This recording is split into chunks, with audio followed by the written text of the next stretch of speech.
சாப்பிடாம அவாய்ட் பண்ணி செதில்கள் அதிகமாக இருக்கிற ஒமேகா 3 நிறைஞ்ச சத்துக்கள் மிக்க இந்த மாதிரி மீன்களை உடம்புல சேர்த்துக்கணும். தலைப்பகுதியை குழம்புல போட்டு சாப்பிட்டோம்னா ரொம்ப ருசியாக டேஸ்ட்டாக இருக்கும். சத்துக்கள் அதிகம் நிறைஞ்ச மீனோட ஒரு உடற்பகுதி வந்து தலை, கண். இதை கண்டிப்பாக நம்ம அப்படியே கீழே போட்டுறாமல் சாப்பிட்றது ரொம்ப ரொம்ப முக்கியம்.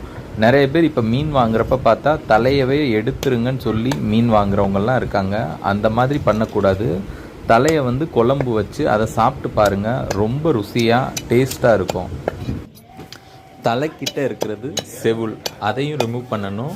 அதுக்கப்புறமா மீனோட நடுவில் இருக்கிறது வந்து துடுப்பு, துடுப்பையும் ரிமூவ் பண்ணணும். அடிப்பகுதியில் இருக்கிறது வால், மூணையும் ரிமூவ் பண்ணணும். வால், செவுள், அப்புறமா துடுப்பு, இது மூணையும் நம்ம ரிமூவ் பண்ணிடுறோம். அதுக்கப்புறமா தலையை தனியாக வெட்டி எடுத்துக்கிறோம். வெட்டி எடுத்துட்டு நடுவில் இருக்கிற குடல் பகுதிகளை தனியாக எடுத்து அதை கழிவாக தூக்கி எறிஞ்சிடுறோம். மீனோட உடல் பாகங்களில் பார்த்திங்கன்னா செவுள், துடுப்பு, வால், இது மூணை மட்டும்தான் நம்ம ரிமூவ் பண்ணுறோம். அப்புறம் நடுவில் இருக்கிற குடல்களை எடுத்து அதையும் தூக்கி எறிஞ்சிடுறோம். அதெல்லாம் பூனைக்கு உணவாக பயன்படுது. மற்ற எல்லாமே நம்ம சாப்பிட்லாம். தலையெல்லாம் வந்து நல்லா சாப்பிட்லாம், கண்ணையும் சாப்பிட்லாம்.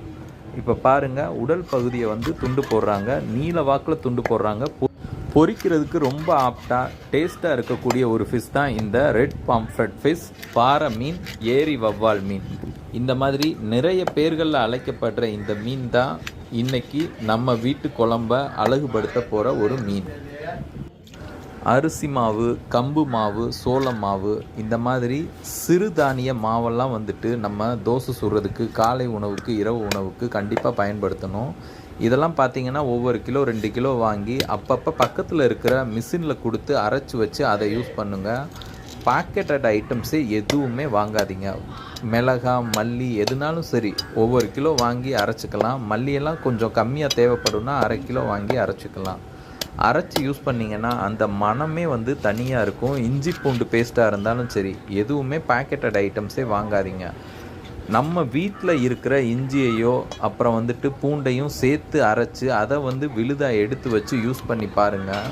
குழம்பும் சரி, பிரியாணியும் சரி, அப்படியே வந்து 4 வீட்டை கூப்பிடும். நம்ம வீட்டுக்கு சமையல் செய்கிறோன்ற வாசமே நம்ம வீட்டுக்கு அவங்களெல்லாம் கூப்பிடும். அந்த அளவுக்கு ருசியாக இருக்கும்.